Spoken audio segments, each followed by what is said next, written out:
안녕하세요. 저는 30대 중반에 이혼하게 된 이혼녀예요. 혹시 여러분들은 더럽다라는 단어의 기준이 어디쯤 되나요? 저는 그게 사람마다 다 다르다고 생각해요. 솔직히 더럽다, 안 더럽다는 것으로 나눌 수 있는 부분은 아니고, 부부라면 같이 살면서 맞춰갈 수 있는 부분이라 생각하거든요. 그런데 보통의 부부들이라면 그걸 맞춰갈 수 있는데, 혹시라도 한 사람이 결벽증에 준하는 위생관념을 가지고 있다면 솔직히 나머지 한 사람은 엄청 힘들 수밖에 없다고 생각해요. 저희 부부도 그런 부부 중에 한 사람이었어요. 남편은 결혼 전부터 무척 깔끔했어요. 저는 평범했죠. 아침은 머리 감고 저녁엔 샤워하죠. 화장실 다녀오면 손 씻고 식사하기 전 요리 전에 손 씻고 빨래는 속옷과 수건은 각각 따로 빨고 타올은 고온 스팀으로 빨래해요. 집 청소는 일주일에 3번, 화장실 청소는 일주일에 2번. 요리할 때는 일회용 장갑 끼고 설거지 해가며 하고. 보통 이 정도라고 생각해요. 맞벌이를 하는 부부의 아내라면 이 정도면 충분하지 않을까 싶어요. 아니라면 그건 제가 다른 사람들보다 덜 깨끗한 건지도 모르죠. 그런데 남편은 과도하게 깔끔하게 굴었어요. 돌바닥에 앉는 것도 더러워서 안 되고 노점에서 파는 음식도 더러워서 먹으면 안 된다고 하죠. 연애 때는 크게 신경 쓰지 않았어요. 남편을 만날 때만 신경 쓰면 되는 일이었으니까요. 그래서 결혼하자고 했을 때도 그 정도로만 생각을 하고 좋다고 결혼했어요. 이제는 인정해요. 제가 경솔했다는 걸요. 저와 남편은 20대 후반에 결혼을 했어요. 당시에 저는 평범한 직장 생활이 저와 맞지 않다는 걸 깨닫고 작은 카페를 운영하고 있었어요. 남편은 영업직으로 거래처 직원과 함께 들른 곳이 저의 카페여서 그 인연으로 사랑을 시작하게 되었죠. 한 번, 2번, 그렇게 몇 번 남편이 들르다 보니 저도 그렇고 서로에게 관심을 가지게 된 거죠. 만난 지 몇 개월 만에 저희는 서로의 가치관이 잘 맞는다고 생각했고 결혼을 생각하게 될 정도가 됐죠.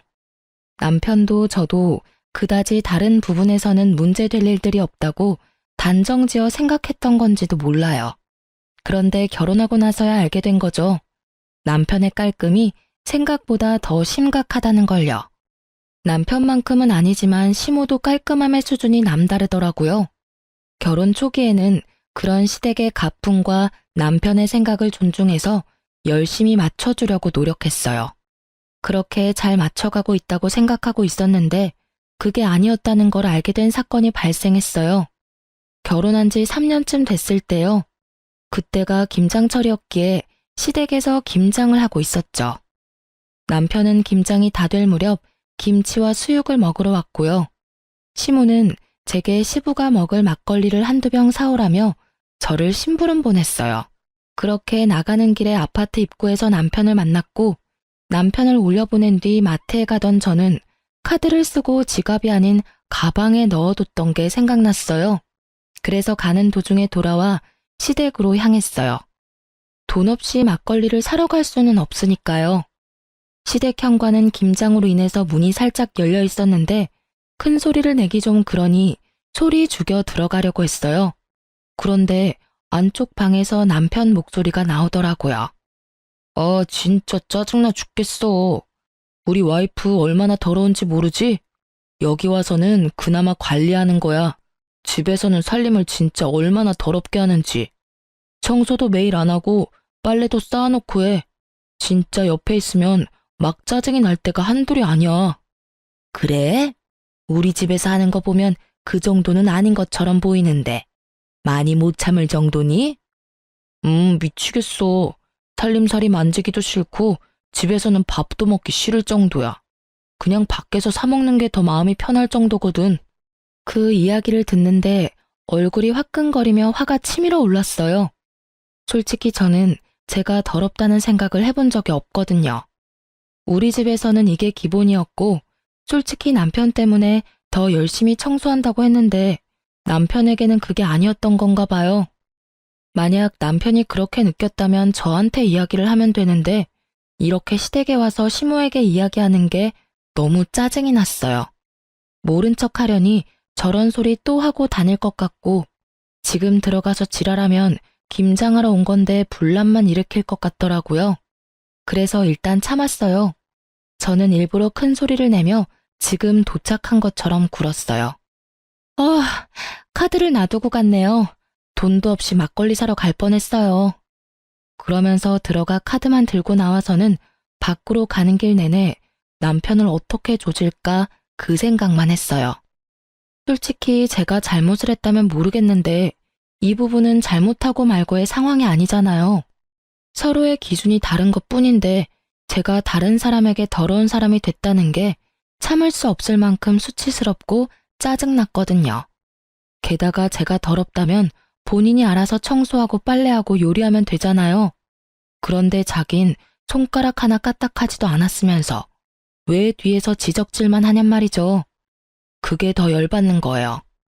그날 저녁 집에 돌아가서 제가 남편에게 말했어요. 당신이 어머님한테 나 더럽다고 한 이야기 들었어.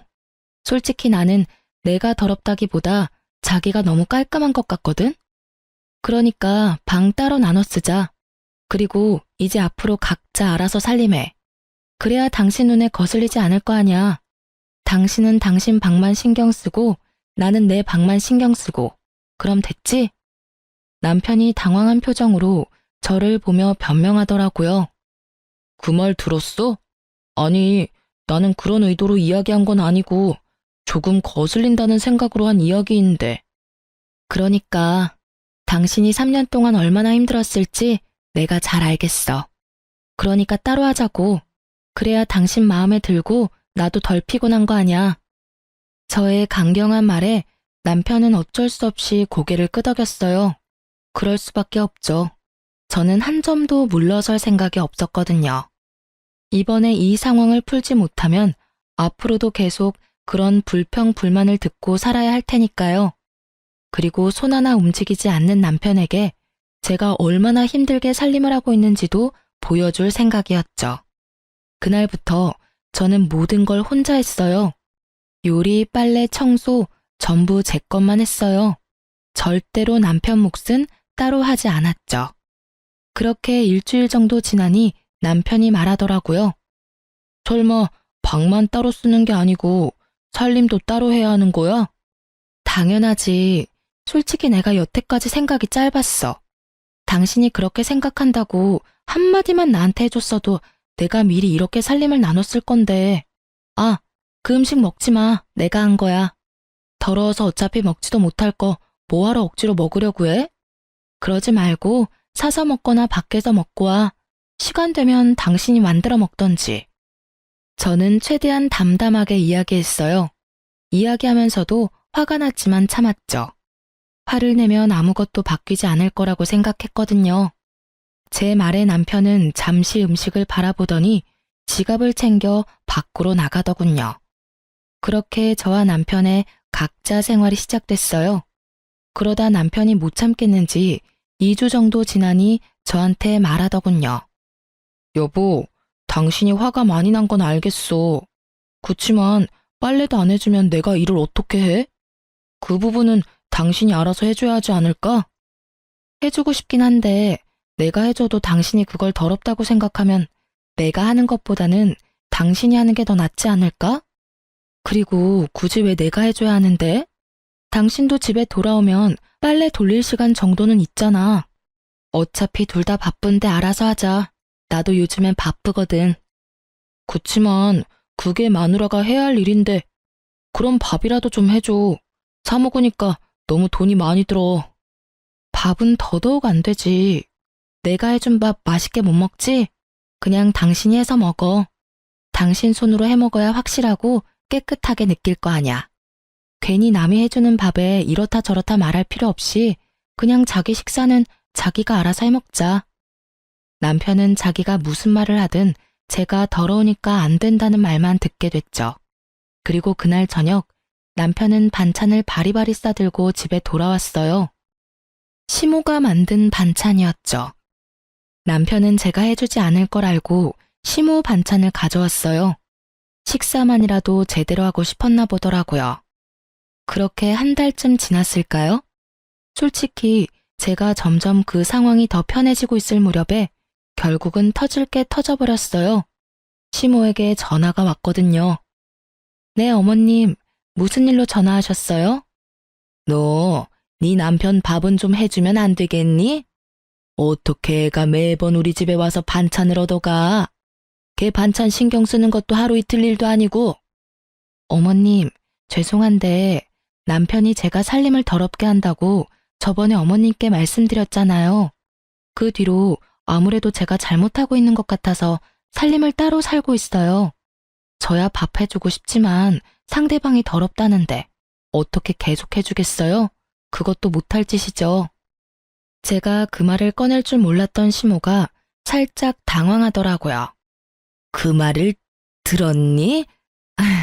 아니, 걔가 그런 의도로 한 이야기는 아닐 거야. 그리고 너도 우리 집에서는 얼마나 깔끔하게 잘하는데. 걔가 워낙 별나서 그러니까 네가 이해하고 넘어가. 그래도 싫다는 거 계속할 수는 없잖아요. 그렇다고 남편 깔끔이 하루아침에 해결될 일도 아니고 그냥 이렇게 지내다 보면 어떻게든 타협점을 마련하겠죠. 제가 원하는 대답을 내놓지 않자 시모가 남편을 좀 바꿔달라고 하더군요. 저는 남편을 불러서 핸드폰을 내밀었어요. 남편이 의아한 표정으로 핸드폰을 받았죠. 여보세요? 엄마, 무슨 일이에요? 엄마 힘들어서 앞으로 반찬 못 해주니까 너 알아서 식사 해결해라. 밥 얻어먹으려고 우리 집도 오지 말고. 엄마, 안 그러면 나 식비가 너무 많이 나와서 안 돼. 어떻게 당분간 좀 안 될까? 나 아들이잖아. 야, 그냥 주는 대로 받아 먹어. 까다로운 너 하나 맞춰주려고 이 늙은 엄마가 고생해야겠니? 결국 시모는 참지 못하고 남편을 혼냈죠. 저는 너무도 속이 시원했지만 아무런 표정 짓지 않았어요.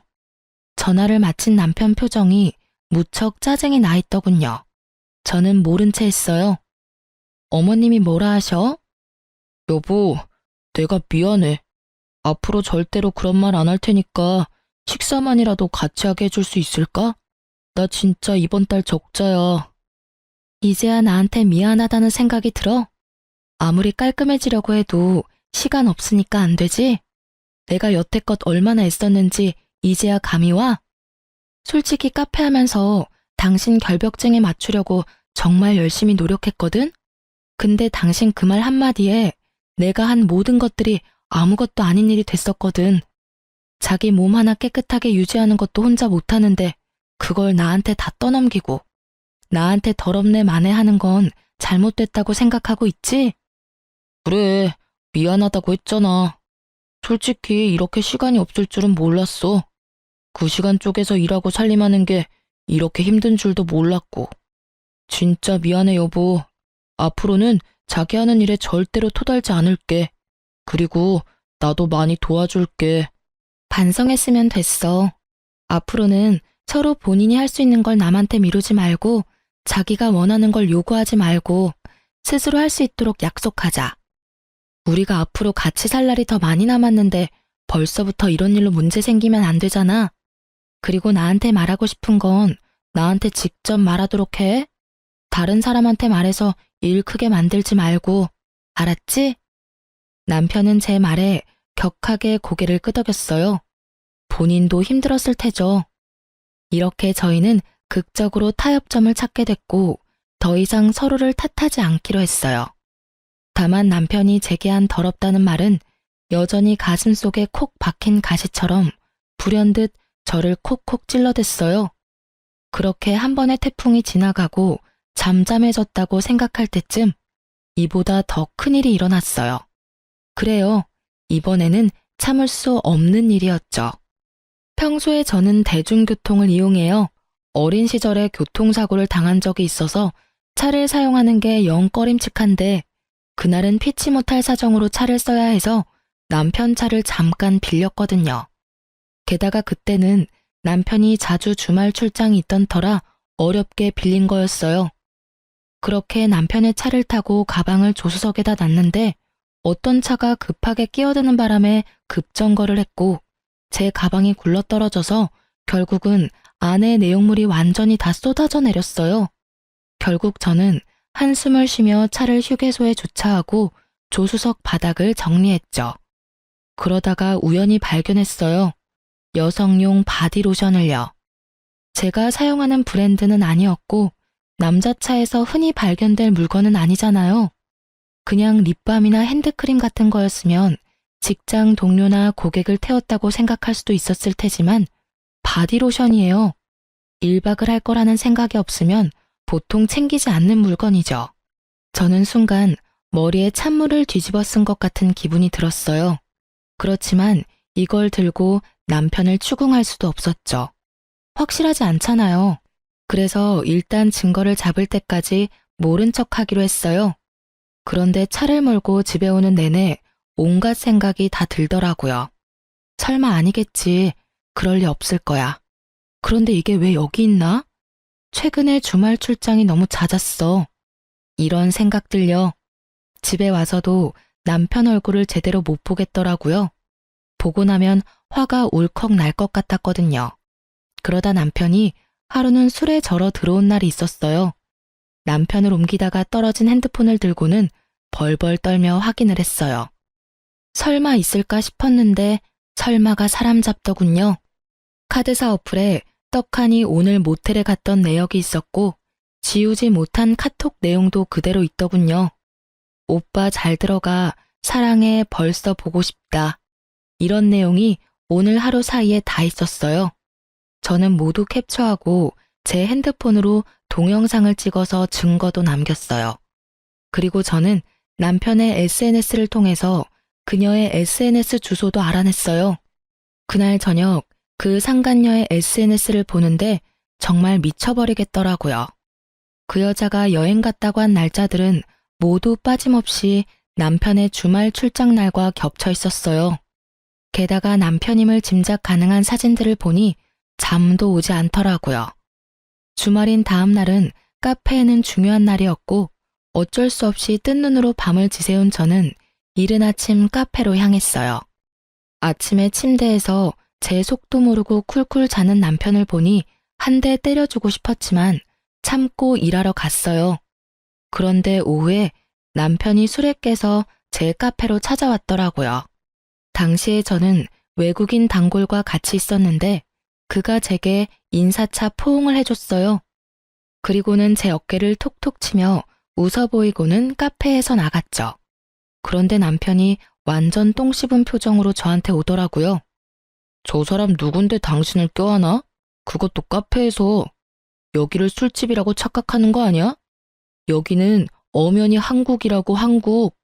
그리고 당신도 저런 사람은 받아주면 안 되지. 더럽게 다른 남자랑 포옹을 하고. 또다시 등장한 단어, 더럽게. 그 말에 참다 꾹꾹 눌러놓은 화가 터져버리고 말았죠. 더러워? 뭐가 그렇게 더러운데? 외국인이야. 그 사람한테 그건 그냥 인사야. 근데 네가 나한테 더럽다고 할 처지는 아니지 않니? 너야말로 뒤로 더러운 짓은 다 하고 다니는 주제에. 그게 무슨 소리야. 내가 뭘 뒤로 더러운 짓을 해? 나는 그런 적 없어. 잘 알아보고 그런 이야기를 해. 너 잘못 없는 사람 잘못 있다고 말하면 무고죄 되는 거 몰라? 죄가 없어야 무고죄지. 죄가 있으면 무고죄가 아니지 않을까? 내가 모를 줄 알았어? 너 차 안에 여자 바디로션 떨어져 있더라? 툭 튀어나온 바디로션 이야기에 남편의 눈동자가 갈 곳을 잃었어요. 제게 어떤 말을 할까 싶었는데 첫 마디는 발뺌이었습니다. 직장 동료가 흘리고 간 건지 고객이 떨어뜨리고 간 건지 나도 몰라. 그런 거 가지고 지레짐작하는 거면 주말마다 출장 가는 거, 그 여자 만나러 가는 거 모를 줄 알았어? 다 알아. 예쁘장하게 생겼더라. 웨이브진 긴 갈색 머리에 손톱은 어찌나 돈을 쳐발랐는지 아주 휘황찬란하던데? SNS에 명품 자랑하는 사진으로 도배한 여자 말이야. 내 말이 틀려? 그래, 나 여자 만나고 다녀. 근데 그렇다고 당신이 나한테 큰 소리 칠 이유는 없지.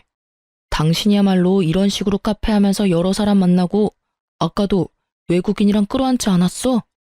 솔직하게 말해서 그런 것도 다 바람 피우는 거랑 다를 게 없거든? 네가 술집 여자도 아니고 커피나 팔면 되지 왜 포옹을 해? 그냥 손님이기 이전에 단골이고 친구야. 그리고 네가 생각하는 그런 더러운 거? 그 친구랑 사이에는 없어. 근데 네가 그런 말 하니까 정말 웃기다. 다른 년이랑 뒹굴고 집에 들어와서 잠이나 자는 네가 더 더럽다고 생각하는데? 그리고 내가 아무것도 모른다고 생각하나 본데 나 다 알아. 저번에 당신 술 취해서 들어왔을 때 핸드폰 화면에 떡하니 떠 있더라. 그 여자랑 주고받은 카톡 내용. 술에 떡이 돼서 지우는 건 잊어버렸니? 너 지금 나더러 더럽다고 했어? 네가 나한테 그런 말 할 자격 있냐고. 솔직히 진짜로 더럽게 사는 게 누군데? 여태까지 살면서 깨끗하게 산다고 느껴본 적 단 한 번도 없었어. 솔직히 내가 하기 힘드니까 당신한테 맡겼을 뿐이지. 집안 살림 하나조차 마음에 들도록 못하는 여자, 나도 사양이야. 사양한다니 다행이네. 우리 이혼해. 나도 지긋지긋해. 새로 사귀는 여자가 얼마나 깨끗하게 굴지는 모르겠지만 당신 그 까다로운 입맛 잘 맞출 수 있었으면 좋겠네. 결국 저희는 제 카페에서 피 터지게 말싸움을 해버렸어요. 참으려고 했는데 참을 수가 없더라고요. 똥 묻은 개가 겨 묻은 개 나무란다고 누가 누구한테 더럽다는 거예요? 다른 여자랑 할 거 다 하고서는 집에 와서 내 옆에서 잠을 잤다는 것 자체가 이미 더러운 일이거늘. 불행인지 다행인지 남편과의 관계는 그 여자가 생긴 뒤로 한 번도 없었어요. 저놈이 감히 저를 탓할 수나 있어요? 그리고 사양이라니 제가 하고 싶은 말을 왜 자기가 하는지. 유책 배우자는 남편이고 모든 원인이 그쪽에 있는데 피해는 오롯이 저 혼자 받고 있었어요. 그렇게 남편과 이혼을 이야기하고 저는 남편 집에서 나올 준비를 착실히 해가고 있었어요. 친정이 워낙 멀어서 지금 당장 나와서는 갈 곳이 없었기 때문에 어쩔 수 없이 꼴도 보기 싫은 남편놈과 함께 보내야 했어요. 이틀 뒤에 시모가 전화가 왔더라고요. 흥분한 채로 제게 따지더라고요.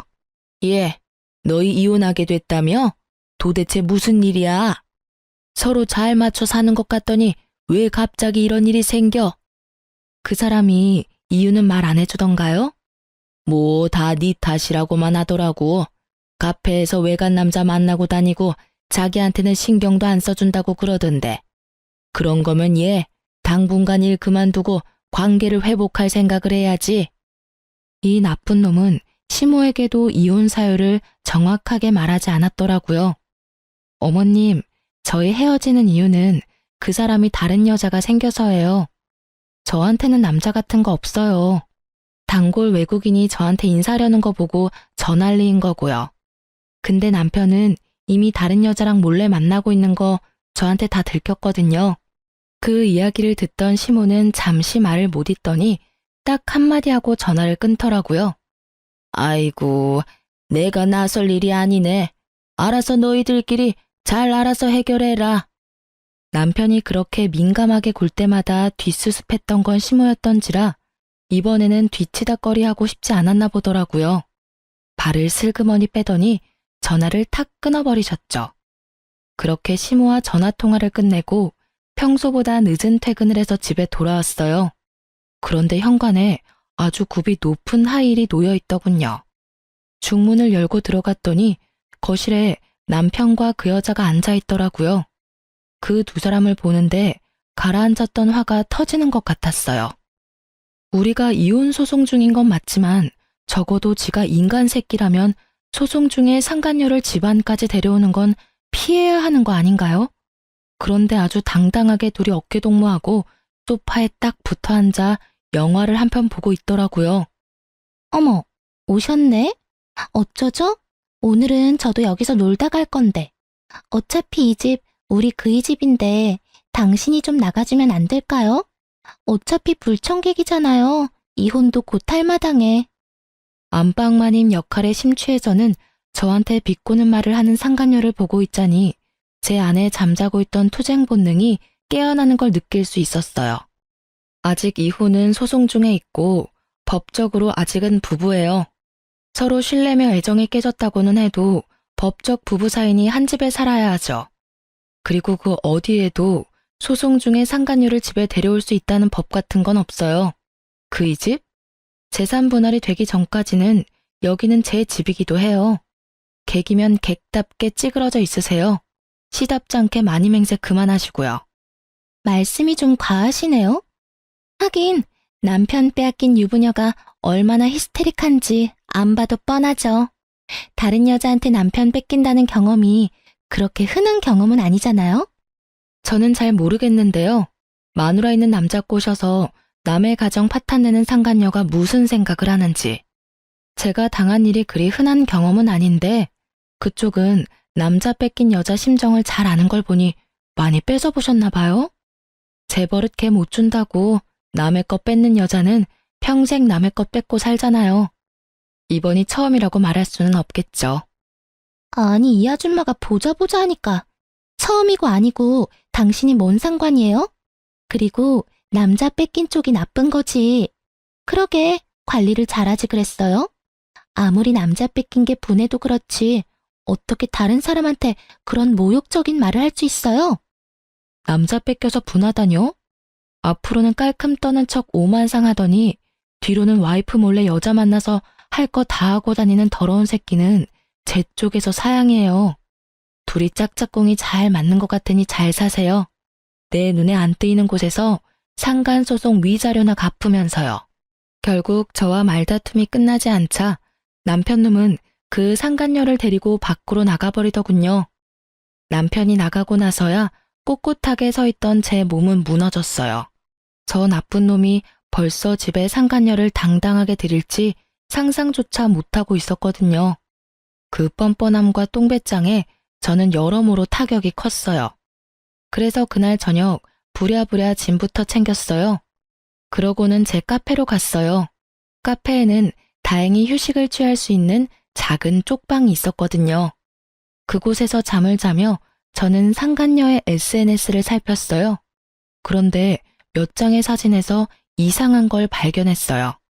그 여자는 주로 남자랑 같이 있는 사진을 꼭 얼굴만 보이지 않게 찍어서 올리거든요. 몇 장의 사진에 찍힌 남자가 제 남편이 아닌 것 같더라고요. 그래서 의아하게 생각하고 있었죠. 특히 한 장은 너무 이상했어요. 식사 자리였는데 해산물이 가득한 식탁이었거든요. 그런데 남편은 해산물, 즉 갑각류 알레르기가 있었거든요. 절대 먹지 않을 음식을 앞에 두고 사진을 찍었다니 이상한 일이잖아요. 그래서 저는 남편이 아닌 것 같은 사진을 캡처해서 남편에게 슬쩍 보냈어요. 그러고는 언제부터 갑각류를 먹게 됐냐, 여태까지 나 속인 거냐 하고 문자를 보냈죠. 그랬는데 답이 없더라고요. 그리고 며칠이 지났을까 소송 중 남편 쪽에서는 난리가 난 모양이더라고요. 시모가 연락이 왔어요. 예, 내가 이런 말할 자격은 없지만 너희 이혼 다시 한번 생각해보지 않겠니? 갑자기 그게 무슨 소리세요? 저희 이미 이혼하기로 이미 다 합의됐어요. 남편도 이미 동의한 내용이고요. 상간녀랑 집에 같이 들어와 있던 바람에 저는 집에서도 쫓겨난 상황이에요. 네가 화가 얼마나 많이 났는지는 나도 이해해. 그렇지만 우리 아들도 피해자야. 그건 너도 좀 알아줬으면 좋겠구나.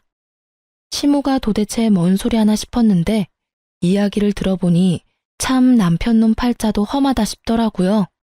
제가 남편에게 연락했었잖아요. 남편이 아닌 남자와 그 상간녀가 사진 찍은 걸 보냈거든요. 그런데 그게 생각보다 일이 커졌던 모양이더라고요.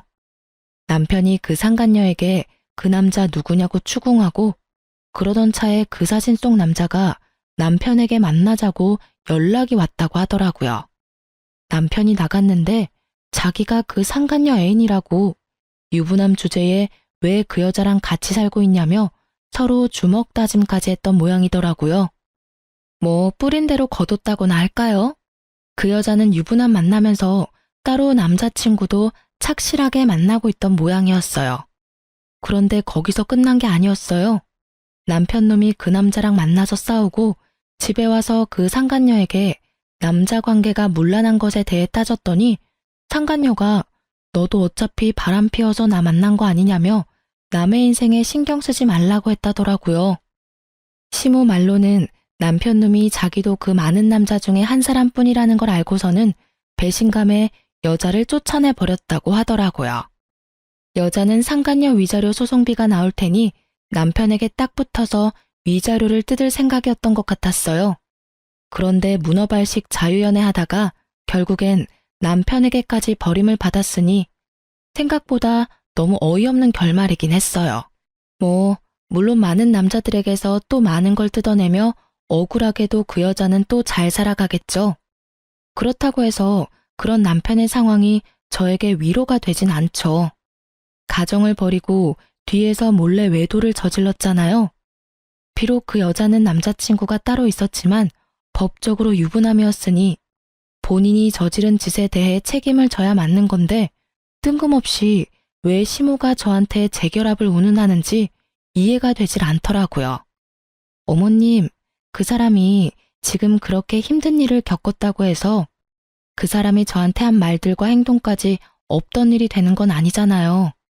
저는 여전히 그 사람이 나더러 더럽다고 한 말을 잊지를 못해요. 더러운 여자랑 살 수 있는 사람은 아니니까요. 그래도 우리 아들 저렇게 미친년한테 당하고 이렇게 처량하게 혼자 살면서 위자료 갚아내야 한다고 생각하니 마음이 너무 안 좋아. 아들 한 번만 용서해줘라. 응? 여태까지의 정이 있는데. 죄송해요. 저는 이제 아무 감정 없어요. 이혼 소송도 이제 마무리 다 되어가고 솔직히 남편한테 정이 다 떨어져 버렸거든요. 그러니까 그 부분은 남편이 해결할 수밖에 없을 것 같아요. 그리고 무엇보다 그런 이야기를 어머님이 전화해서 하시는 게 더 이상한 일이잖아요.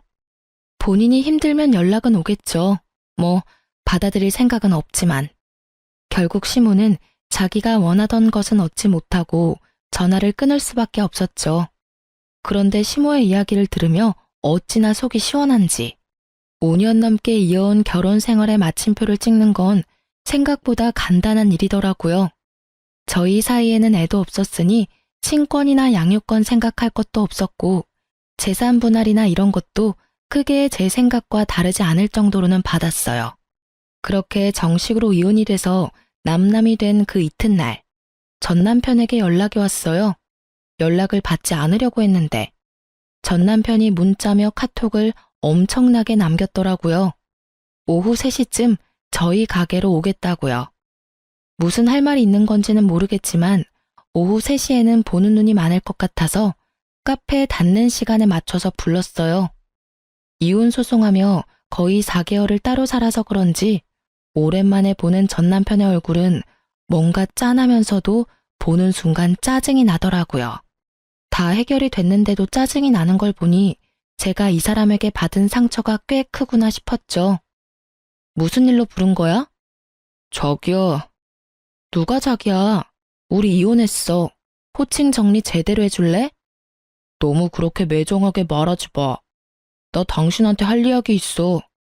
어머니가 당신한테 연락해서 말했는데 우리 이혼 없던 걸로 하고 다시 만날 수 없을까?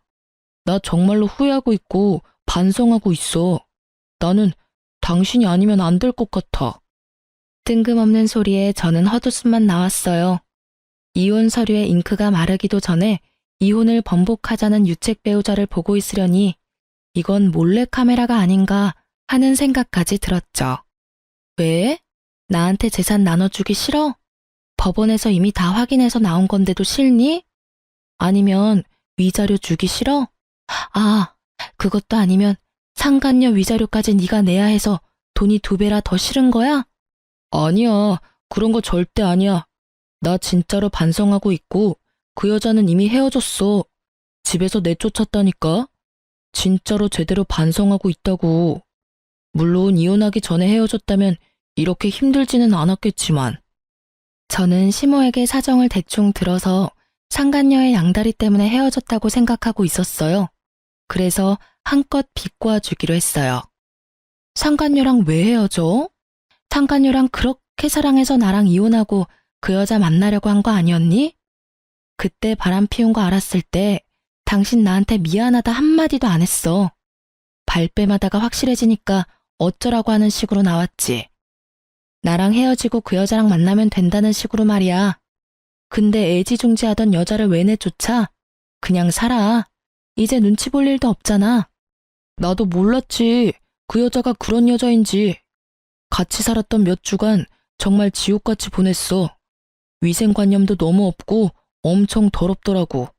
분명히 나랑 만날 때는 그렇지 않았는데 같이 살고 보니까 나랑 안 맞는 부분이 너무 많아서 여태껏 나랑 만났을 때 보여준 건 다 연기였나 봐. 나도 그 여자한테 속아서 당신하고 이혼하고 낚인 거였다고. 이런 내 사정도 좀 이해해줘. 그래? 너 만날 때만 엄청 깔끔 떨었나 보네. 그래도 사랑하잖아. 더러운 건 좀 참아. 나랑 살 때도 더러워서 힘들었는데 내가 봤을 때 당신은 그 어떤 여자랑 살아도 더러워서 못 견딜 거야. 그럼 그냥 혼자 사는 게 낫지. 당신이 얼마나 노력해주고 있는지를 이제 겨우 알았어.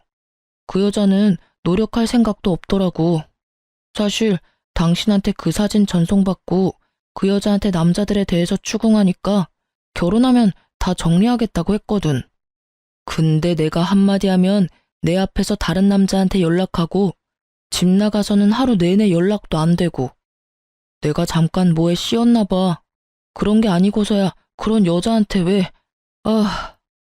그래서 내가 그만큼 노력한 게 이제야 눈에 보인다고? 이혼을 다 하고 나서 서류까지 정리가 다 됐는데? 너도 참 대단하다.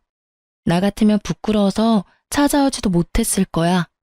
근데 넌 깔끔 떠는 만큼 뻔뻔해서 그런지 이혼한 전처 얼굴 보는 게 전혀 불편하지 않은가 봐? 웃지 마. 나 진짜로 너무 힘들어. 그리고 몸도 힘들어. 아니, 정신적으로 너무 힘들어. 그리고 그 여자 때문에 지금 성병 걸렸어. 그 여자가 나한테 옮겼다고. 나야말로 진짜 미치겠어. 그 이야기 듣는데 제 귀를 의심했죠. 저는 그 순간 남편보다 제가 더 걱정됐어요. 혹시라도 그 여자 때문에 저한테도 문제가 생길 수가 있잖아요.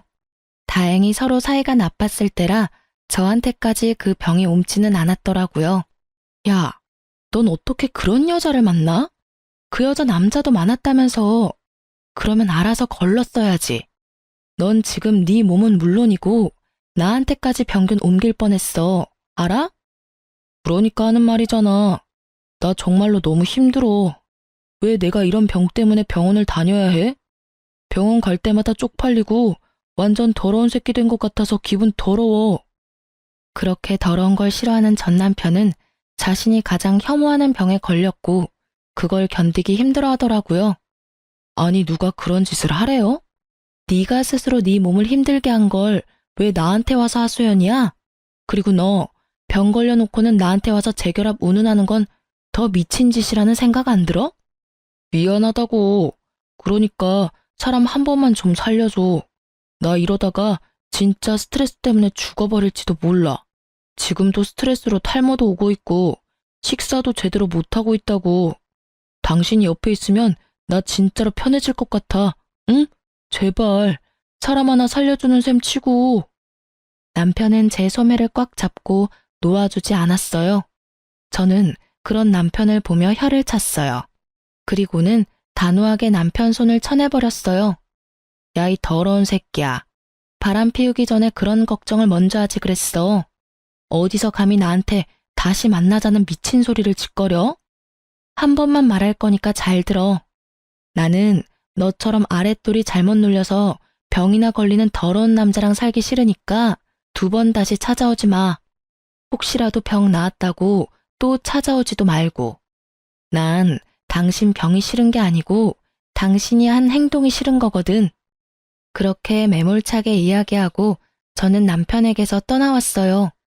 이렇게 허무하게 헤어질 사이였으면서 저한테 미안하다 한마디 없이 둘이 함께 살림 차리겠다고 여자를 데려와 떵떵거렸다니.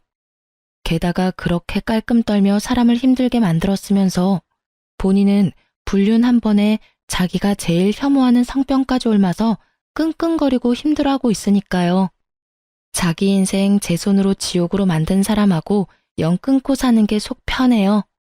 그런 사람은 다른 사람마저 지옥으로 끌어들일 사람이니. 게다가 정말로 반성했다면 저한테 돌아오라고 말하면 안 되죠. 반성을 안 했으니까 돌아오라고 같이 살자고 징징대는 거라고 생각해요. 이런 놈은 애초에 걸러야 하는데. 짧지 않은 세월 동안 이런 남자도 남편이라고 데리고 산 제가 참으로 대단하다는 생각을 잠깐 했네요. 나중에 전 남편이랑 상간녀 소식을 전해 들었어요. 전 남편이 자기가 그 상간녀 때문에 모든 걸 잃고 화가 난 나머지 상간녀와 사귀는 남자들, 특히 자기랑 주먹 다짐한 남자를 찾아가서 상간녀 때문에 더러운 병에 걸렸다며 이악 물고 말해줬대요. 결국 그 상간녀와 사귀던 남자들도 상간녀에게 따지고 한바탕 난리친 뒤에 그녀에게서 다들 떠났다고 해요. 그런데 그 상간녀도 참 대단한 게 그 남자들 다 떠나갔는데도 여전히 호구가 되어줄 남자를 찾아서 열심히 연애 활동 중이더라고요. 그래도 SNS 들어가 보니 예전만큼 풍족하게 살고 있지는 못하더라고요. 그 여자 인생도 자기가 열심히 그렇게 만든 거겠죠. 본인 손으로 무덤 팠잖아요. 싱글인 남자만 만나고 다녔어도 그럴 일 없었을 텐데. 유부남을 만나고 다녔으니 그 여자 이야기 듣고 나니 더 이상 그 여자에 대해 궁금하지 않았어요. 못 살고 있는 거 확인하니 마음이 편해졌거든요. 이혼했을 때는 제 인생이 힘들어질 수 있다고 정말로 그렇게 생각했어요. 이혼녀 타이틀을 달고 있으면 누군가에게 비난받을 수도 있다는 생각도 했죠. 이혼했다는 소식을 들으면 사람들은 누가 잘못했나부터 생각하잖아요. 그럴 때 가해자가 되기도 싫었지만 그렇다고 피해자가 되는 것도 싫었어요. 자존심 상하는 것도 그렇지만 모르는 사람이 동정심 가득한 눈으로 보는 것도 싫었고요. 하지만 지금은 그런 동정심이 실은 동정심이 아니라 걱정이라는 걸 잘 알아요. 혼자 있는 제가 걱정된 친구들은 지금도 주변 사람들 만나보라고 소개팅 시켜주곤 하거든요.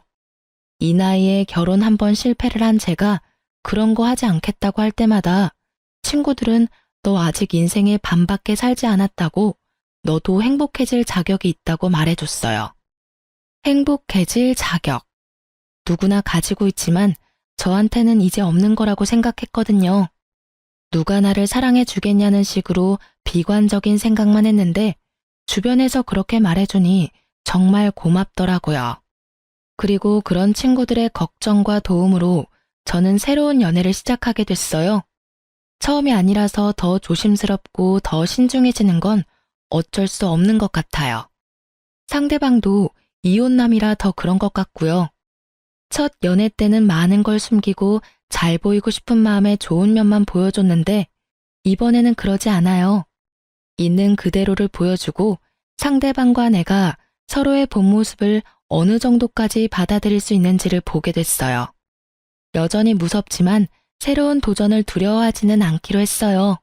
글을 쓰면서 그때 생각으로 힘들 줄 알았는데 생각보다 속이 시원하고 재미있었어요.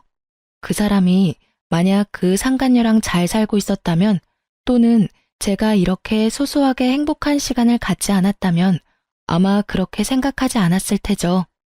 시간이 지나기도 했고 저도 새로운 삶을 찾아가고 있으니 이 사연글을 계기로 이제 옛날 일은 다 훌훌 털어버릴 거예요. 글 읽고 계시는 분들도 마음에 찝찝하게 남아있는 게 있다면 훌훌 털어버리고 마음 편안한 하루가 되셨으면 좋겠네요.